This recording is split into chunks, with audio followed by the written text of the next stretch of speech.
Olá, meu nome é Joaquim Carvalho Anjos. Vou estar apresentando aqui para vocês a pesquisa que eu venho desenvolvendo junto ao programa de pós-graduação em estudos rurais. Meu professor e orientador é o professor Marivaldo Aparecido de Carvalho. O título do nosso trabalho é o rádio enquanto expressão da complexidade e intencionalidade. Bom, o trabalho ele faz parte de uma pesquisa que eu venho realizando junto ao PPE da UFJM, titulado Música, Sertaneja, as representações do homem e da mulher do campo, a qual está em andamento. O objetivo da pesquisa visa compreender o papel da indústria com foco no rádio enquanto produtor de lugares, pessoas e como iniciou na construção da imagem e do homem do campo daquele período. Bom, eu parto do princípio desse recorte histórico do rádio. Então, como o rádio é um elemento fortemente presente na história brasileira e como, de fato, ele possui essa capacidade de se entremear e alcançar até mesmo os rincões do país. E como este meio de comunicação de massa merece destaque, dado toda a sua trajetória e como, de fato, ele permeia nossas relações e também é um elemento e um meio de comunicação muito forte na atualidade ainda. Bom, aqui eu trago um referencial teórico, alguns autores aí que norteiam a nossa pesquisa. Bom, eu parto do princípio da perspectiva de Chizotti sobre a pesquisa qualitativa, então o nosso objetivo não é voltado única e exclusivamente pautado na questão numérica, quantitativa, a gente parte dessa compreensão dos processos sociais. Sobre processos sociais, é interessante trazer a perspectiva do antropólogo Laraia, que ele traz a própria questão da comunicação enquanto parte da cultura, enquanto essa forma de mediação dos homens entre si e com o mundo. Sobre o rádio, eu trago a perspectiva de Neuberger, que traz toda a perspectiva histórica da chegada desse meio de comunicação no Brasil, como ele se desenvolveu, todas as questões e processos envolvidos nessa chegada do rádio. Ainda sobre o rádio, o Culoto e Zimmermann nos traz todas essas transformações tecnológicas do rádio, como que ele chega e como de fato ele vai se transformando ao longo da história, ao longo do desenvolvimento tecnológico, como hoje, e como que hoje ele está presente, por exemplo, nas web rádios, que são muito comuns.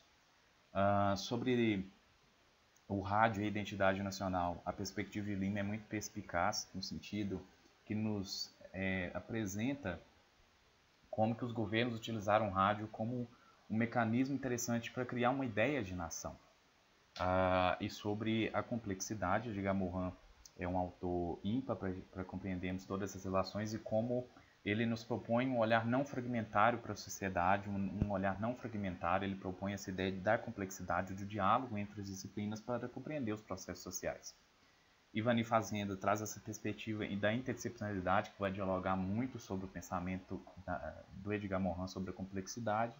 E o Boaventura de Souza Santos nos traz a questão da epistemologia do Sul, essa questão de nos pensarmos o nosso papel no mundo, o papel que ocupamos e como de fato necessitamos de emancipação política e cognitiva.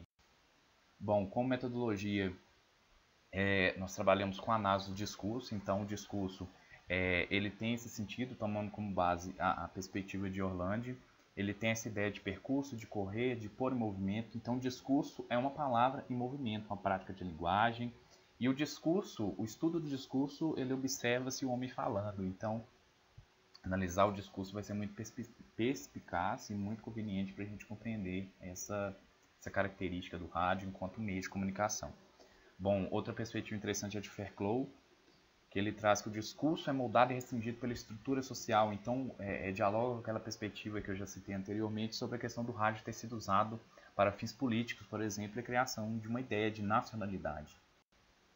Bom, sobre o rádio e a política, retoma a discussão que Lima já nos trouxe, dado a questão dessa ideia do rádio ser usado como um mecanismo e usado sobre a ótica do viés político, a qual criava a ilusão de participação política, a sensação de pertencimento à nação, que era uma discussão muito interessante do período da década de 50, 60, 70 e anteriormente também, no próprio governo de Getúlio Vargas.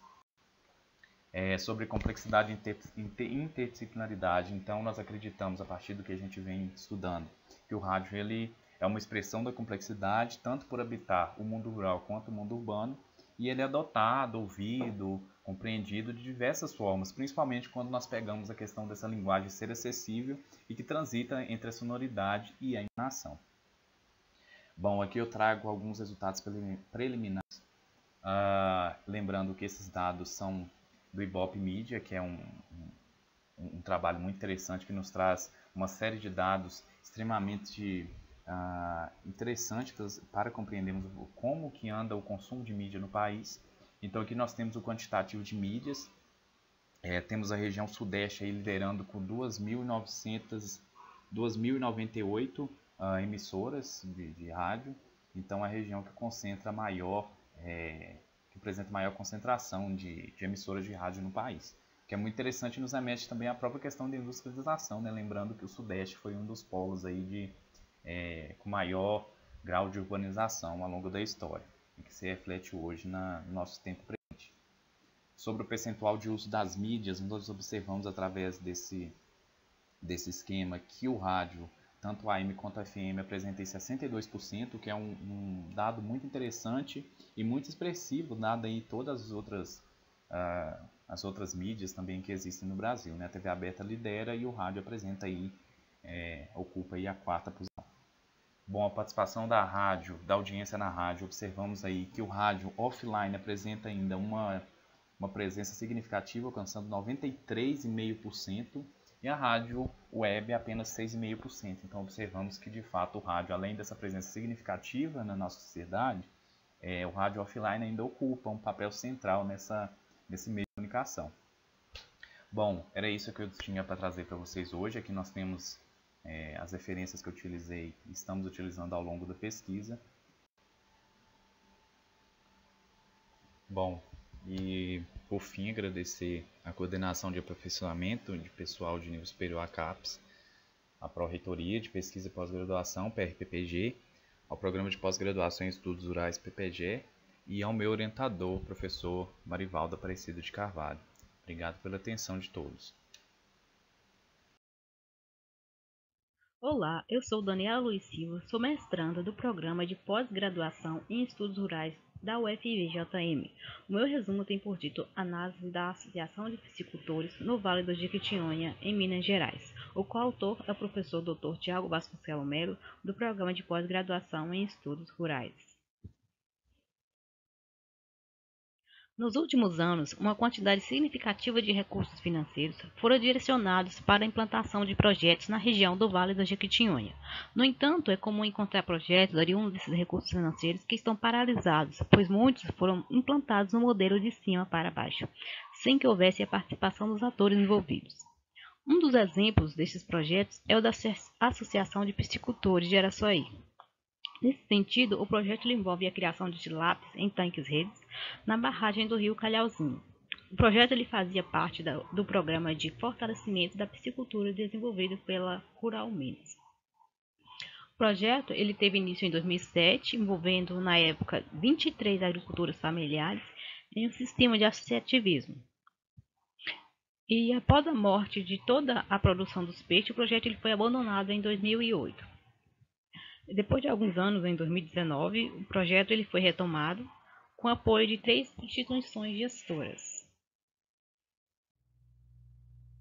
A barragem do rio Calhauzinho está localizada no Vale do Jequitinhonha, no estado de Minas Gerais, com distância de 20 km da área urbana do município de Araçuaí.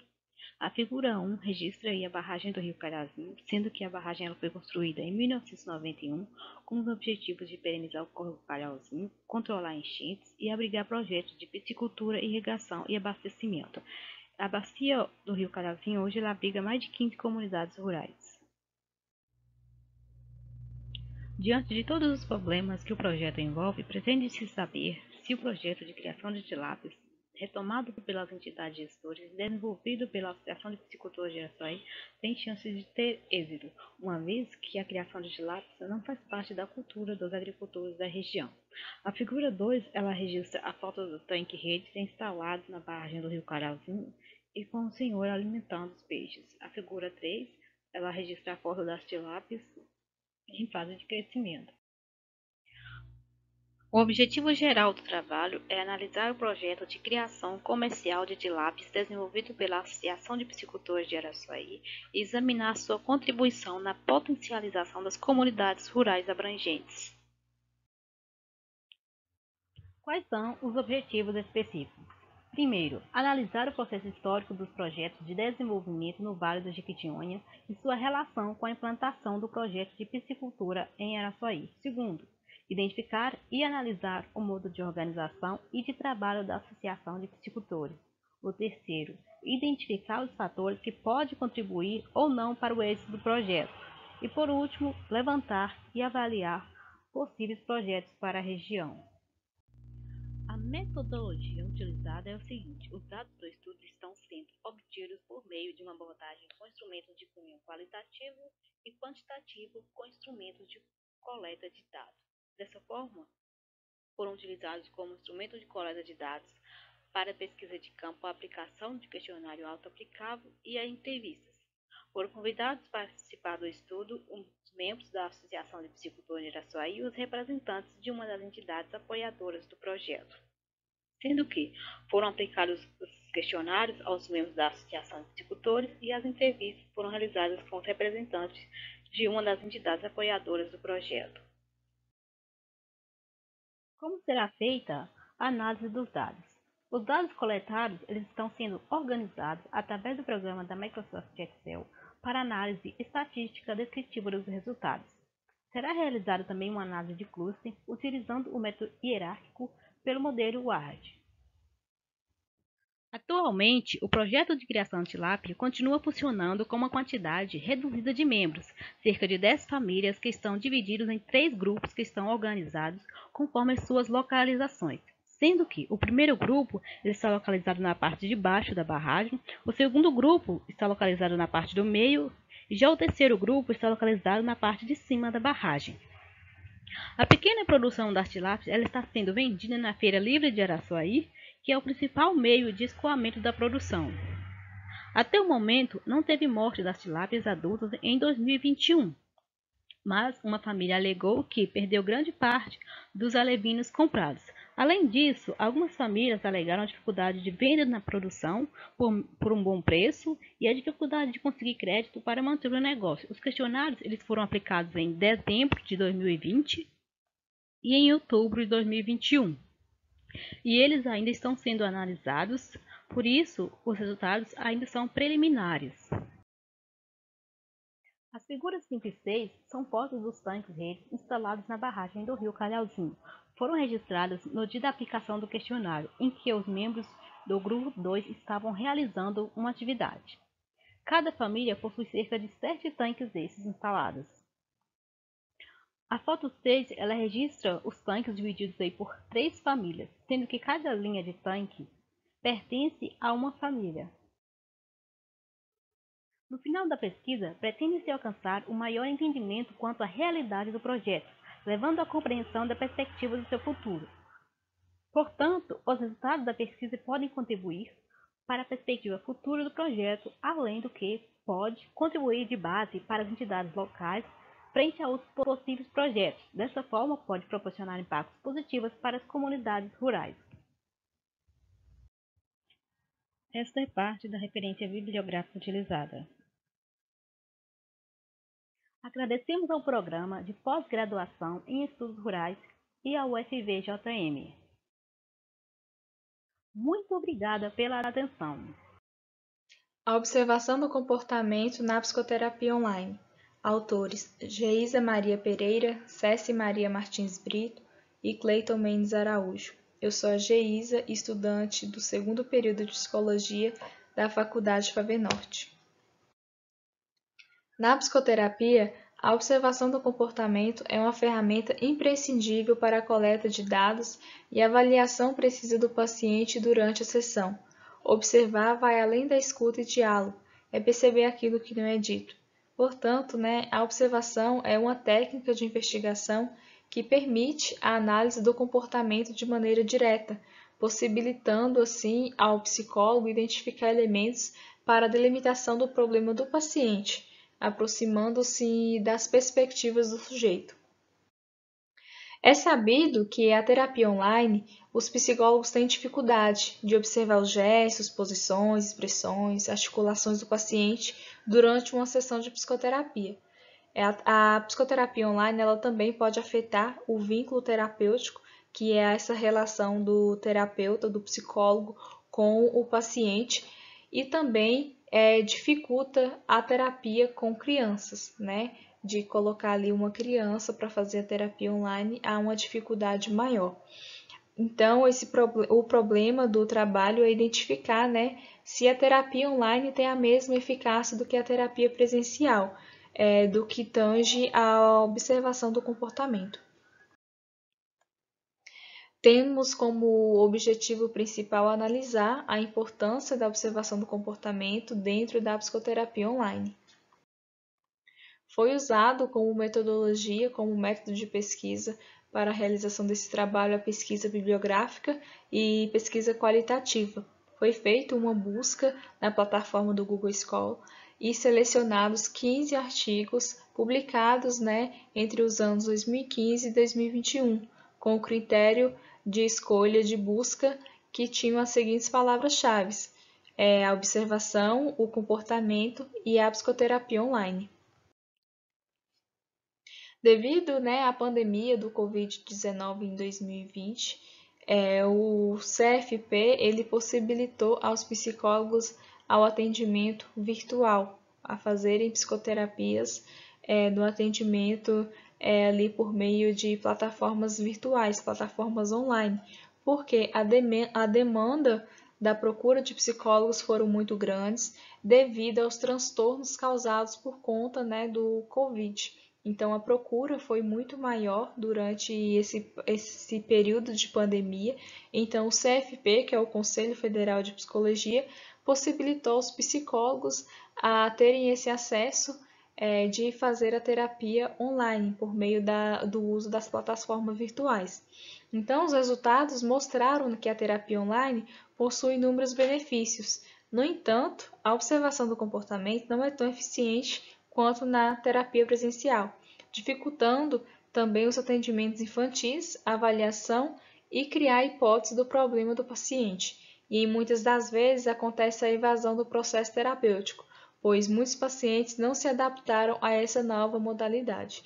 Então, mesmo que a psicoterapia online possui algumas vantagens, como sendo mais acessível, otimiza o tempo, permite que o psicólogo ali vá além do espaço físico, ela traz essa dificuldade da observação do comportamento durante o processo terapêutico e também faz com que as pessoas tenham essa desistência ali da terapia, porque muitas dessas pessoas, desses pacientes, eles não se adaptam a essa modalidade do virtual. Portanto, podemos concluir que as terapias online, apesar de suas inúmeras vantagens, como anteriormente ditas, não permite que a observação direta do comportamento seja tão eficaz como a terapia presencial, já que o acesso ao paciente é limitado a uma tela de computador, de celular ou aparelho eletrônico. Então, mesmo essas terapias online sendo tão eficientes, elas possuem sim algumas desvantagens, dentre elas está a observação direta do comportamento.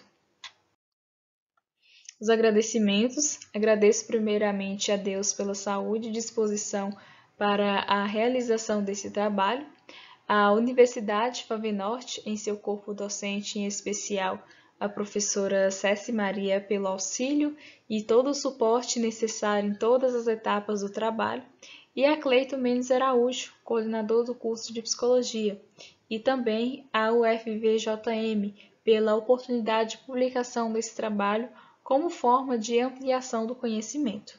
Obrigada pela atenção.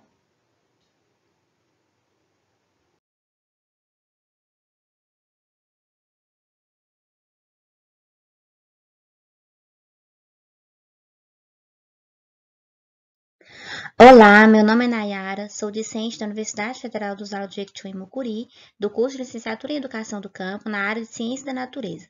Irei apresentar sobre tecnologias sociais para a promoção da saúde no Vale do Jequitinhonha e seus potenciais didáticos no ensino de ciências. Esse trabalho foi desenvolvido por mim e por Ofélia Ortega Freire, professora da Universidade Federal dos Vales do Jequitinhonha e Mucuri. Esse trabalho é resultado do desenvolvimento de um projeto de pesquisa de mapeamento de tecnologias sociais para a promoção da saúde no Vale do Jequitinhonha e seus potenciais didáticos na educação do campo. Os objetivos dessa pesquisa eram levantar dados sobre o desenvolvimento e uso dessas tecnologias sociais, elaborar um mapa com o georreferenciamento dessas tecnologias e escolher uma tecnologia social para identificar potenciais didáticos e produzir um material didático. Para alcançar esses objetivos, foram realizadas revisão bibliográfica sobre os eixos temáticos, que era tecnologia social, promoção da saúde e mapeamento participativo. Também foram feitas análise do conteúdo da disciplina Artes da Cura, debates coletivos entre grupo de pesquisa e ciclos formativos, realizados de forma online por conta da pandemia do Covid-19. Bom, inicialmente, é preciso refletir sobre o termo tecnologia para melhor compreendermos o resultado desse estudo. Muitas vezes associamos o termo tecnologia a apenas artefatos, porém, nesse estudo, consideramos que a tecnologia envolve processos, métodos e meios para sua desenvoltura. Nessa discussão sobre tecnologias, podemos dividi-las em duas categorias, considerando um ponto muito importante que a ciência não é neutra. O autor Dagnino coloca essas características que podem separar essas tecnologias. Uma denomina-se a tecnologia convencional, na qual é poupadora de mão de obra, hierarquizada, possui escala de produção, é ambientalmente sustentável, alienante e possui controle que diminui a criatividade dos sujeitos.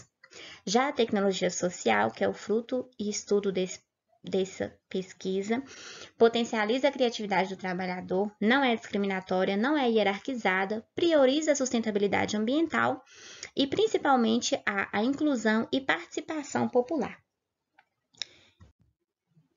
Também é preciso refletir sobre o termo saúde para entendermos o resultado dessa pesquisa. Após estudos, adotamos para a pesquisa uma definição de saúde mais ampla, que não se limita à prevenção de patógenos, mas considera fatores relacionados à alimentação, à habitação, à educação, à renda, ao meio ambiente, ao trabalho e ao transporte, dentre outros fatores sociais que determinam o bem-estar de um sujeito.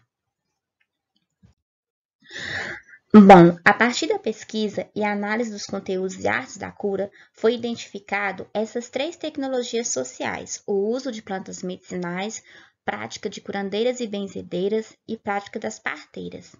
Todas essas tecnologias sociais encontradas na cidade de Diamantina e também na cidade de Cerro. São tecnologias sociais, pois se enquadram nas reflexões de Dagnino, um dos autores referenciais desse estudo, que define a tecnologia social como estratégia para solucionar as demandas de forma sustentável e com a participação popular. O uso das plantas medicinais diz respeito sobre as ervas e seus potenciais de cura. Essa prática é feita tanto por homens quanto por mulheres, especialmente pelas mulheres. Essa prática acompanha os povos tradicionais de geração em geração. Essa tecnologia social é muito importante para os camponeses, pois permite o acesso aos cuidados com a saúde sem precisar sair do território, tendo em vista que alguns não possuem grandes condições financeiras para a compra de remédios industrializados. Além disso, é preciso considerar o difícil acesso à cidade que algumas comunidades rurais possuem. Das plantas medicinais são utilizadas desde as folhas até as raízes, e essas plantas podem ser encontradas nas chapadas do cerrado ou nos próprios quintais das pessoas. Também encontramos a prática das parteiras e curandeiras. Essas práticas possibilitam a criação de um forte vínculo com o território. São mulheres que realizam o parto de outras mulheres em suas próprias casas. Está muito relacionada à fé, à espiritualidade, e muitas mulheres guardam para si suas rezas e plantas utilizadas e não divulgam, pois consideram uma prática quase que sagrada. Algo interessante de pontuar é o modo de vida da aldeia indígena Sintra Vermelha. Ao analisar o modo de vida dessa aldeia, o modo como trabalham a forma do autoestima, a forma como lidam com o erro, o uso de plantas medicinais, de rezas e tudo mais, nos faz refletir o quanto existem inúmeras formas de desenvolver tecnologias que promovem a saúde, sem desenvolver muitos impactos negativos, especialmente no que diz respeito aos impactos ambientais.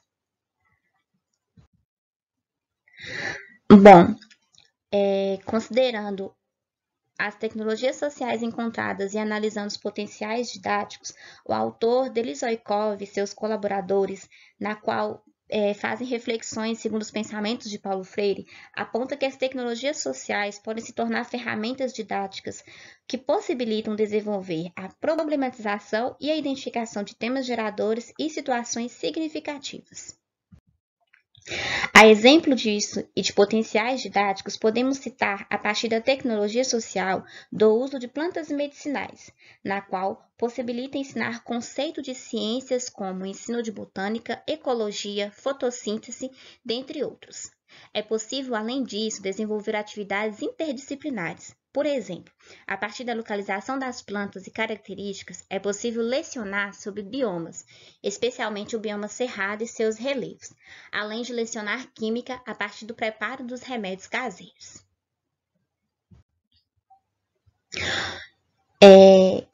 Como conclusão, concluímos que a tecnologia social pode ser utilizada como facilitadora do processo de ensino e aprendizado, contribuindo na formação de sujeitos críticos a partir da realidade e de uma educação contextualizada e libertadora, indo de encontro com os pensamentos de Paulo Freire. Os nossos agradecimentos à Universidade Federal dos Vales do Jequitinhonha, em Mucuri, à Pró-Reitoria de Pesquisa e Pós-Graduação e ao curso de Licenciatura em Educação do Campo. Obrigada. Características do uso de aparelhos tecnológicos pelas crianças durante o período da pandemia. Devido a um momento de pandemia que estamos vivendo, causadas pelo vírus SARS-CoV-2, foram adotadas medidas sanitárias com a finalidade de impedir a propagação do vírus, e dentre elas, o isolamento social. Assim, por conta dessas mudanças novas, o meio de comunicação, lazer e estudos, eles tiveram uma mudança drástica e passaram a ser realizados no âmbito familiar por meio virtual, fazendo com que se buscasse cada vez mais a utilização dos aparelhos eletrônicos, especialmente pelas crianças. O objetivo central dessa pesquisa foi avaliar o tempo e a característica do uso de aparelhos tecnológicos pelas crianças durante o período de pandemia e também pela percepção dos pais ou responsáveis. E esta pesquisa ela trata-se de um estudo quantitativo de caráter transversal e descritivo. Assim, este estudo ele foi desenvolvido em uma escola da rede estadual de ensino de Mato Verde, Minas Gerais, com a utilização dos pais ou responsáveis das crianças para responderem a um questionário online constituído a partir do Google Forms enviado via WhatsApp, constando questões referentes ao perfil sociodemográfico dos pais e das crianças, características e qualidades do uso de aparelhos tecnológicos pelas crianças. E ao prosseguir, os dados eles foram analisados a partir da distribuição de frequência através do Statistical Package e também do SPSS, do For Windows versão 25.0. E sendo que este estudo ele foi submetido ao Comitê de Ética em Pesquisa das Faculdades Unidas do Norte de Minas, FUNORTE, e foi aprovada sobre o número 4.611.097. E pôde-se obter resultados de acordo com foram avaliados 54 participantes sendo 49 deles eram mães com idades entre 20 a 40 anos.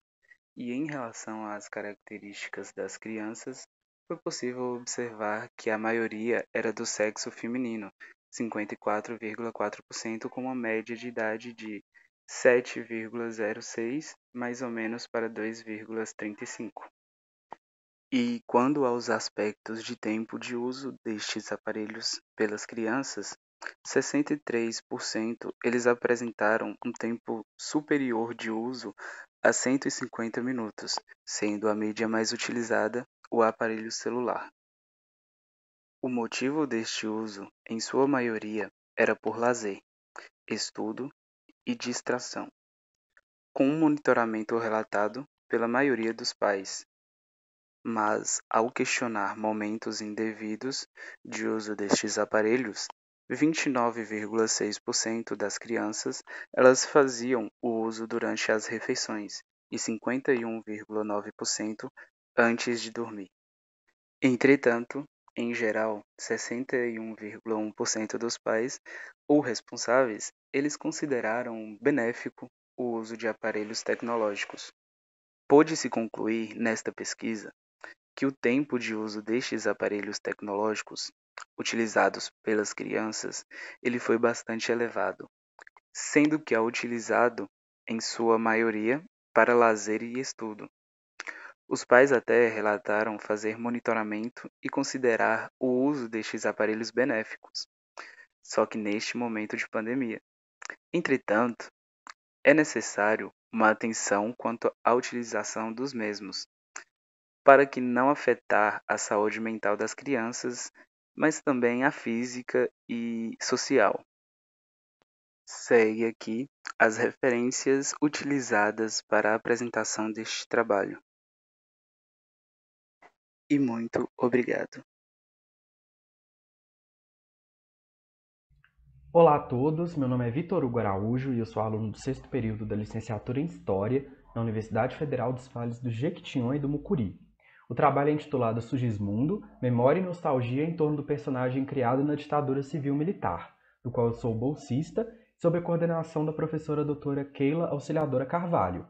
A pesquisa se iniciou em agosto de 2021 e é financiada pelo Conselho Nacional de Desenvolvimento Científico e Tecnológico.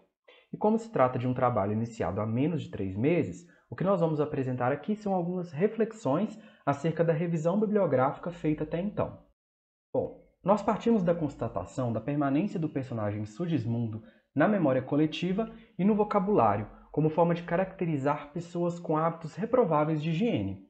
Partimos disso para pensar a possibilidade de que isso indique uma nostalgia do período da criação e veiculação do personagem, qual seja da ditadura civil-militar brasileira, de 1964 a 1985.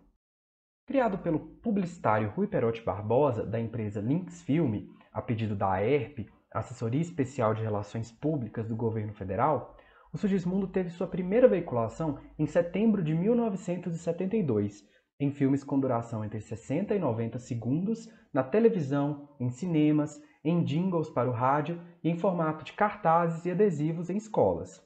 Isso como parte da campanha Povo Desenvolvido é Povo Limpo, em que os hábitos precários de higiene do Sugismundo, tidos como parâmetro a não ser seguido pela população, eram diretamente vinculados ao problema do desenvolvimento do país. O que se percebeu em artigo publicado anteriormente pela professora Keila Carvalho, na Locus, a revista de História da Universidade Federal de Juiz de Fora, é que essas produções traziam em si uma forte relação com a propaganda do regime civil-militar, já que mobilizava valores como uma disciplina do trabalho e respeito à hierarquia, além de uma concepção individualizante da saúde, com práticas necessárias para viabilizar o projeto de Brasil Grande, consoante com a perspectiva de modernização conservadora do governo do presidente Emílio Garrastazu Médici. Isso em um período também marcado pela repressão política, em continuidade à limpeza do país que dera justificativa para o próprio golpe de 1964. O que direciona os questionamentos do trabalho são as permanências do personagem no imaginário e sua mobilização no presente como a evidência de uma possível nostalgia mais ampla do período da ditadura civil-militar. E nessa etapa inicial, cabe perguntar o que é a nostalgia, a que ela se refere e quais são as potencialidades da nostalgia enquanto fenômeno social. A palavra nostalgia foi empregada pela primeira vez no ano de 1688 em uma monografia escrita em latim pelo médico suíço Johannes Hofer, que observou sintomas como alucinações visuais e sonoras, náuseas, perda de apetite, febre alta, até mesmo propensão ao suicídio em soldados suíços deslocados de sua terra natal, e ele vinculou esses sintomas a esse distanciamento e aos sentimentos que ele evocava. E a palavra nostalgia, cunhada por Hofer, parte de uma origem grega, de maneira que o nostos significa volta para casa, enquanto a algia denota anseio, sofrimento. Então a nostalgia seria esse sofrimento causado pela necessidade do regresso. E partindo de Reinhard Koselleck, a Svetlana Boym, na obra The Future of Nostalgia de 2001, vincula esse aparecimento a uma reação à perda do caráter exemplar do passado e do enfraquecimento das tradições iniciado na Renascença e nas reformas religiosas. A nostalgia teria surgido, portanto, a partir de uma aceleração do tempo histórico que foi ainda mais intenso no século XIX, de forma que a autora, a ideia de progresso por meio da revolução ou do desenvolvimento industrial tornou-se central para a cultura do século XIX. Aí o presente, nesse século XIX, ele passa de um lugar em que se relembra o passado para um lugar em que se concebe e se inventa o futuro. E aí a nostalgia teria surgido como uma reação a isso. E é também no século XIX que a nostalgia vai sendo cada vez menos tratada enquanto uma desordem física e de atribuição dos médicos para ser apreendida pelos filósofos e pelos poetas. E a autora também diferencia a nostalgia restaurativa e a nostalgia reflexiva. Enquanto a primeira, a restaurativa, tem ênfase no nostos, que resultaria em uma idealização do lugar ou do período para o qual se deseja retornar, a nostalgia reflexiva dá ênfase à algia e se vale de uma relação mais crítica com o passado, que sabe-se irrecuperável. E a autora identifica o fenômeno dessa forma não apenas como um mero anseio individual, mas um sintoma que revela as contradições da modernidade. E segundo a Svetlana Boym, a nostalgia adquire uma grande importância política. E, segundo a autora também, o rápido ritmo de industrialização e modernização aumentou a intensidade do anseio das pessoas pelos ritmos mais lentos do passado, por continuidade, coesão social e tradição. Esse anseio de retomada que é caracterizado pela autora enquanto nostalgia. Em uma outra obra, nesse caso Anthropology and Nostalgia, organizada pela Olivier Angier e o David Berlinet, que são dois antropólogos da Universidade Livre de Bruxelas, na Bélgica, os autores ressaltam a importância do conceito de nostalgia para entender fenômenos que dizem respeito à política, à identidade e à história. Eles tratam de como os antigos regimes socialistas do leste europeu se tornaram um paradigma para entender o fenômeno a partir da ostalgia, ou seja, a nostalgia do leste. E em um dos capítulos desse livro, o Jonathan Bach, ele trata do consumo de bens materiais que remetem à Alemanha Oriental e a disseminação recente de museus, antiquários e brechós que retomam produtos antes comercializados na República Democrática Alemã. Vale citar também o trabalho de Henrique Canary, que ao analisar a nostalgia do período soviético na Rússia contemporânea, ele conclui que não se trata de propriamente um giro à esquerda ou de um retorno da força das ideias marxistas, mas de um direcionamento conservador ainda mais profundo por parte do Estado russo. Bom, os questionamentos trazidos nessa pesquisa, bem como a análise futura das fontes, são diferentes tipos de produções midiáticas veiculadas a partir do ano 2000, que retomam o personagem Sugismundo, vão dar subsídio para entendermos em que medida e com que intenção essas memórias são mobilizadas, bem como compreender as potencialidades para sua instrumentalização em torno de pautas antidemocráticas. O estudo, além disso, mostra-se relevante diante de inúmeras expressões do saudosismo em torno do período da ditadura civil-militar expresso no debate público contemporâneo. Bom, aí estão algumas das nossas referências. Obrigado a todos pela atenção.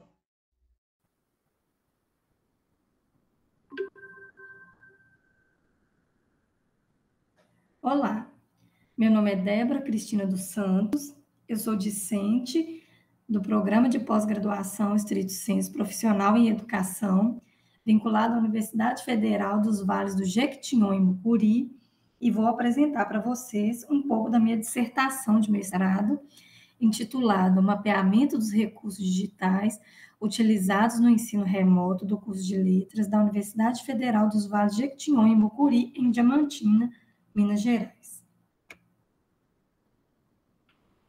Diante da pandemia causada pelo coronavírus e da necessidade do isolamento social como forma de diminuição da propagação da doença, recomendou-se a adoção do ensino remoto no Brasil, sendo necessária a utilização das tecnologias digitais para a continuação do ano letivo, nas escolas e nas instituições de nível superior. Diante disso, é problemática dessa pesquisa analisar como os docentes do curso de Letras da UFVJM utilizam os recursos digitais na formação inicial de professores,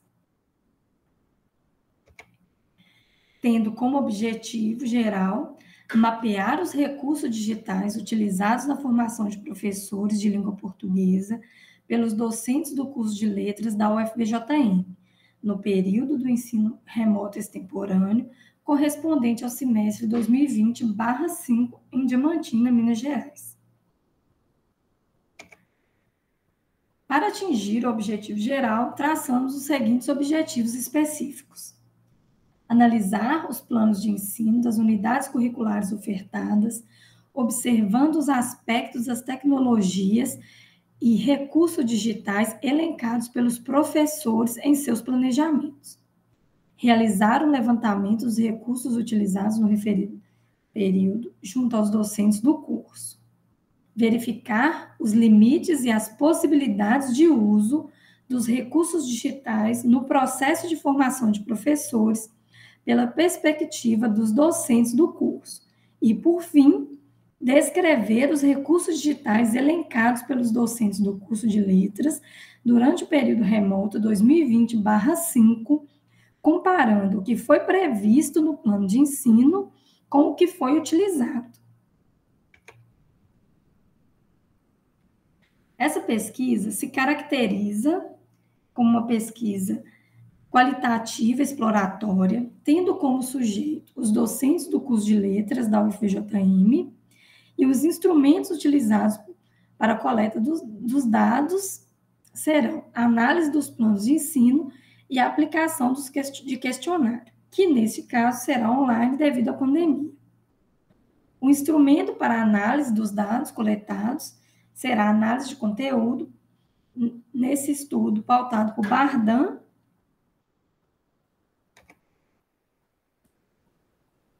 e como resultado esperamos refletir sobre a relação das tecnologias digitais no processo de formação docente no âmbito da UFVJM, compreendendo os limites e as possibilidades de utilização dos recursos digitais no processo de ensino diante da pandemia.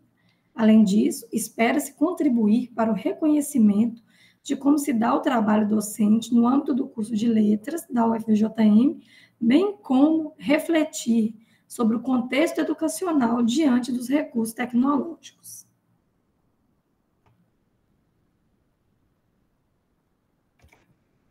Obrigada.